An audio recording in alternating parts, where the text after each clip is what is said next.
Hello guys, welcome to another video on the Digital Marketing Army channel.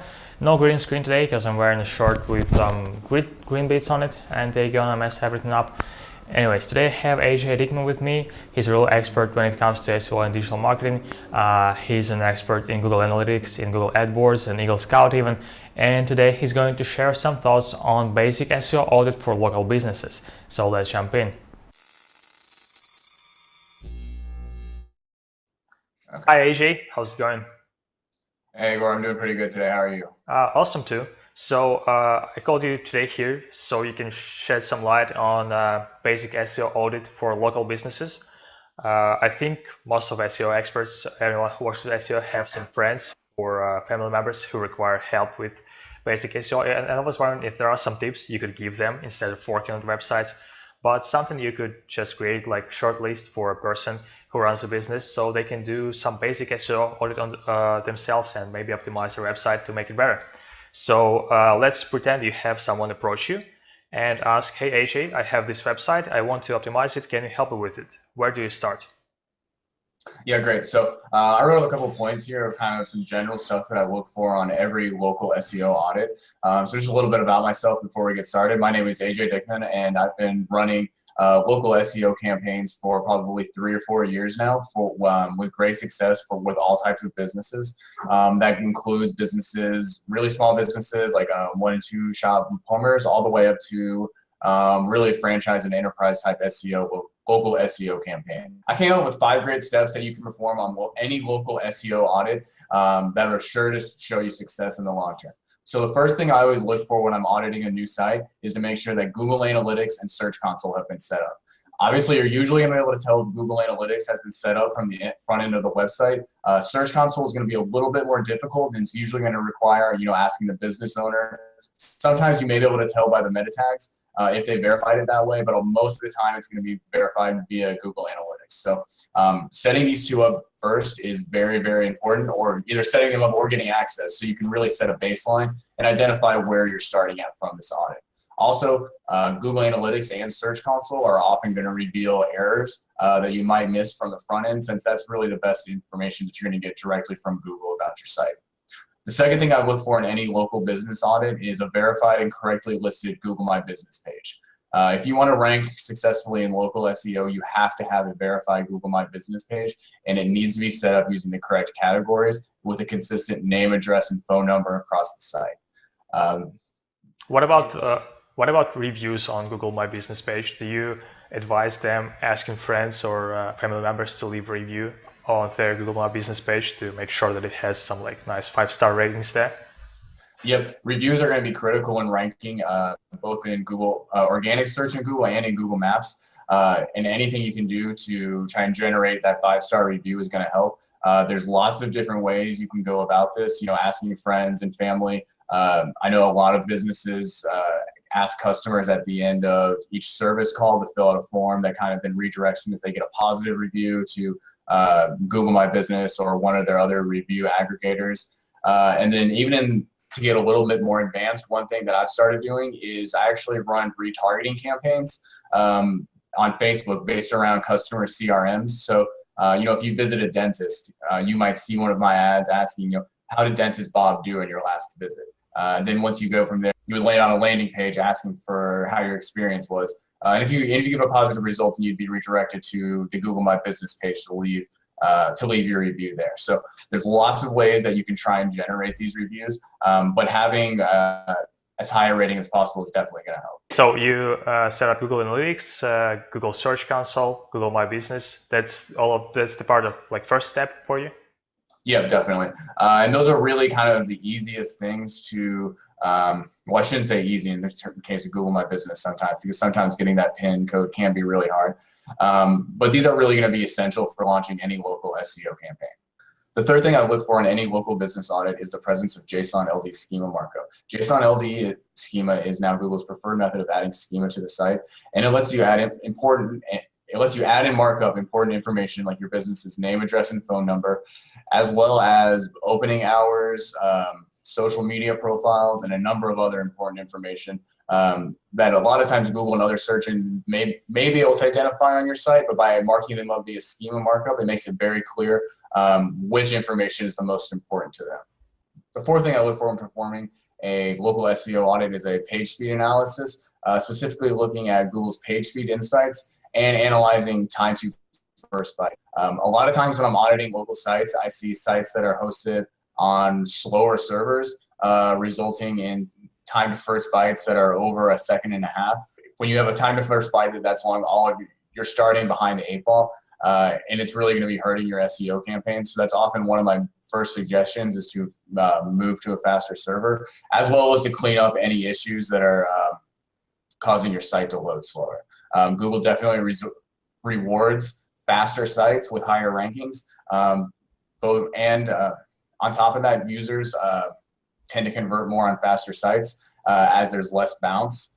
So it's something that I really like to get cleaned up from the start, so that when I do actually start any ongoing SEO campaigns, I can kind of focus on on-page and off-page SEO, and I don't have to worry about these kind of back-end technical issues.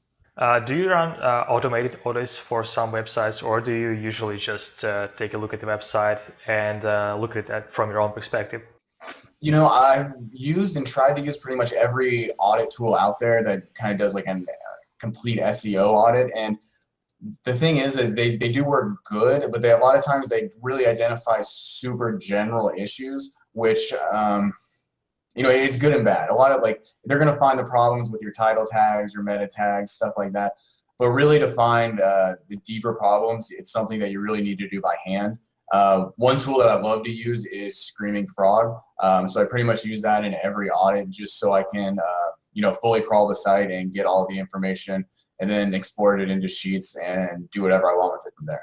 And the last thing, or I should say the fifth step, is I kind of do a general on-page SEO audit. And this is where I look at all that stuff I actually just talked about in Screaming Frogs. That's where I'm looking at title tags, meta descriptions. I'm looking at the usage of keywords. I'm making sure that you have individual pages targeting all of your major services and locations. So that's just kind of my general on-page cleanup, making sure that you're using your H1, H2, H3 tags correctly, making sure that you're using your verified Google My Business map embed instead of just the location map embed. So there's lots of small things like that that I'm looking into, as well as just kind of noting any other problems I see with the site, because a lot of times when I get a small business site into my hands, there's usually a number of technical problems, and usually just kind of problems all across the board. So it's something I like to get cleaned up before we really start our ongoing campaigns, so that the focus there can be really on building and growth instead of on cleanup. What are some of the most common technical problems you notice at like local business websites? Is there a pattern there, or everyone has their own problems? Oh yeah, there's definitely a pattern. One thing to double back on, I would say, is slow servers. A lot of times I've found that just lots of local businesses are running on servers that have a high time to first byte. And any time that your server takes a long time just to respond with that first byte, Google's definitely going to penalize that. And any users trying to land on your site. So that's something that I definitely try and get cleaned up. And, you know, moving servers, especially if it's already a WordPress site, isn't really the most difficult thing in the world. So that's usually where I can see a pretty big win. And then just to further expand on other problems that I commonly see, I would say probably about 90 to 95% of the local small business sites that I audit nowadays are on WordPress. So most of the problems that I see there, they're actually just kind of WordPress problems as a whole, where it's just, you know, plugins haven't been updated. There's no security. WordPress may be running, you know, 3 or 4 versions old. And it's one of those things that, you know, the business owner may have had their friend or, you know, one of their friend's sons build the site through the cracks. So there's lots of small WordPress changes that I usually make along the way. Did you ever had a client who had a website so bad you advised to just start over? Oh yeah, definitely. Sometimes when we get in there, especially with some custom CMS sites, in the past, I've actually just exported them and recut them into WordPress, just because if the site is so messy, and sometimes with some custom CMSs, you'll find is you can't even update some key stuff like titles and meta descriptions. So when you get to that point and you're really so locked out by the CMS, sometimes it's just better to start over from scratch. Do you have any specific CMS you have a beef with that a lot of people use? Not really. It tends to be one-offs, and it seems to be like people that were in like franchises and they got stuck using a CMS that maybe like their parent franchise forced them to use, or really situations like that. Most of the sites that I'm seeing built in probably the last 2 to 3 years are going to be on WordPress. The ones that are really on those I would say are ones that are probably like 5 to 7 years old. And then I think this is kind of the time where a lot of the businesses are waking up and realizing that, hey, you know, those sites aren't mobile responsive. That update's been out for quite a while. Most people are searching on their phones anyway. My site looks really dated. It's missing a lot of the core features that like a basic local small business WordPress site would have. I need to update. Do you believe in marketing campaigns of new CMS providers such as Wix, Tilda? They state that their SEO is like as good as you can do on WordPress. I think Wix ran a competition even that if you can outrank them for a certain term, they will give you something like $1 million. I may be mistaken with the number here. Did you have a good experience with some of the new CMSs where the website was like all right, or at least it could have been optimized to be better without moving it to WordPress? Yeah, I've done some work on other platforms. Really, I prefer to work on WordPress these days just because of the ecosystem as a whole. And WordPress isn't really built for local small business sites, but it has kind of morphed originally when it was built, but it really kind of has morphed into a viable solution for these sites. Definitely try and stay away from Wix, Squarespace, and those other kind of third-party providers. One thing I have had some pretty good success with recently is using static site generators like Jekyll for a couple local small business sites. And that's just because one thing that I've kind of found is a lot of times with some small business sites, if you know what you're going for, you don't actually need to build out on WordPress, and you can actually get away with using something like Jekyll. And in that case, you save yourself some database calls, and everything ends up being a little bit faster, and in the end, a little bit more secure too. Also, I have a question. Do you have any optimization recommendations for local business in terms of keyword optimization? How do local businesses that address you, how do they work with keywords? How often do they include like local keywords? Like, do they just get the popular keyword and add a city or a local place, or is there like a strategy, a more deep strategy involved with picking keywords for local businesses? Yeah, so for most local businesses, your root keywords are pretty much going to be the services that you offer. And that just kind of makes sense because, you know, either you offer it and it is a keyword, or it's not something that your business offers, so it's not something you can be listed on your website. From there, kind of coming up with the long tail keywords and local variations is going to be key.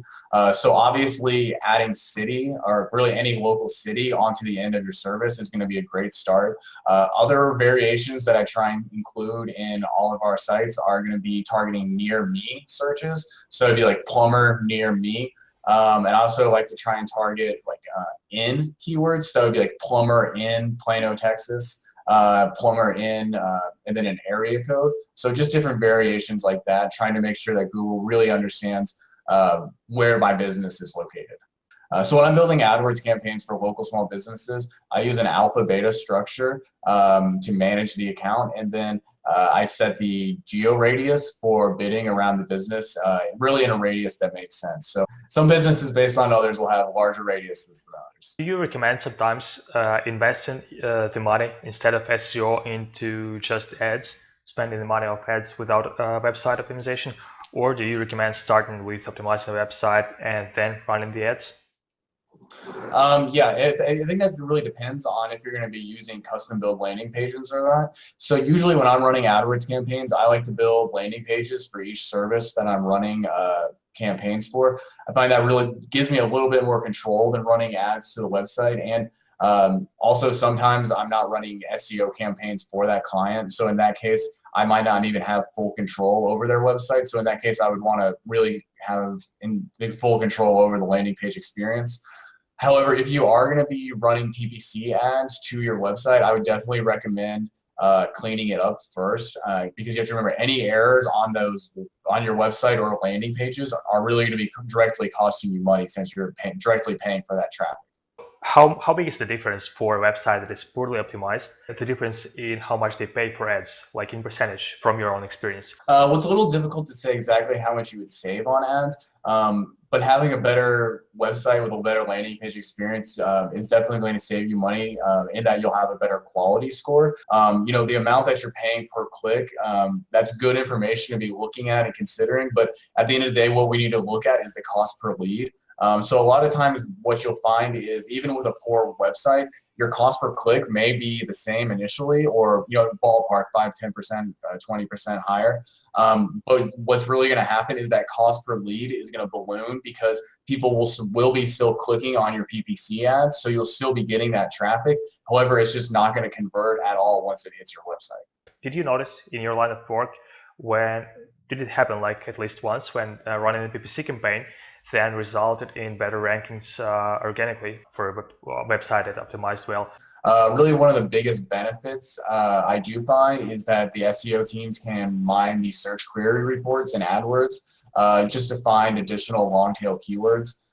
Because with an alpha beta structure, we are going to be, obviously mining keywords with the beta campaigns. So we should have pretty detailed search query reports of kind of what people are typing in, and then just seeing what's converting. Can you share some resources or tools you recommend someone with a local business who wants to try and audit their own website or optimize it to start? Like what to read, what to use, and what to do? Yep. So the first thing that I would check out would be Screaming Frog. Screaming Frog is really going to give you all the info that you need to audit your website, really, especially for the on-page stuff.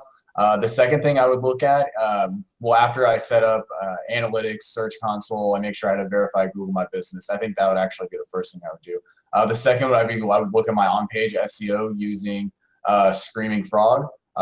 Third, I would try and perform a citation audit. Loganics has a great $7 citation audit that I've used successfully in the past, and I pretty much use it in all of my local SEO campaigns right at the start, just so I can get a clear picture of really how my client stands at the time. The final thing that I would review when I'm first starting off would be a tool like Ahrefs or SERPstat, just so I can see exactly what keywords I'm ranking for and what backlinks I currently have to my site. Speaking of backlinks, can you share some tips for local businesses on where to get backlinks without investing money? Yeah, so that's always going to be hard, building links, especially without investing too much money, obviously. So there are going to be some great opportunities available for local businesses. The first thing that I look for in any SEO campaign, and there are link building opportunities, is going to be your local citations. Again, these usually aren't going to be the most powerful links on the planet, but they are good for any local business to have. And you also have to just think, like, most of your other competitors are going to be running citation management campaigns these days. So it's really going to be important for you to also run these to have that NAP consistency. Again, they're not the most powerful links in the world, but they are still going to get your site indexed and crawled, and they still do count as unique referring domains. So they definitely don't hurt you. The other places I would look for some more powerful links would be any local news organization that you can get involved in. Lots of businesses sponsor local charities or sports teams that can give links back on their site. So there's lots of opportunities available if you just kind of look out in your local community. The other thing that I like to do is I like to check the first 3 people that I'm trying to outrank for that client, and I can usually find some good opportunities there, especially some that are kind of vertical and niche specific. I guess we have a short plan to do an audit on a local business website, some tips for backlinks, and a 5-step plan from you on what to do and what to check first. Thanks a lot. I'm pretty sure I'm going to have to invite you one more time to up this audit game, maybe switch from local business to something more interesting. Either way, thank you so much for joining us today and sharing your experience in auditing websites and optimizing them. Cheers. Thanks for having me. Bye. Thanks again, AJ. I hope this video was useful to you. If you're running a local business, go and try something out of this video to improve your rankings. And go ahead and check out AJ's website if you need help with optimizing your projects and you are in Texas. That is one of the best options to choose. So thank you guys for watching, and I'll see you in the next one. Bye.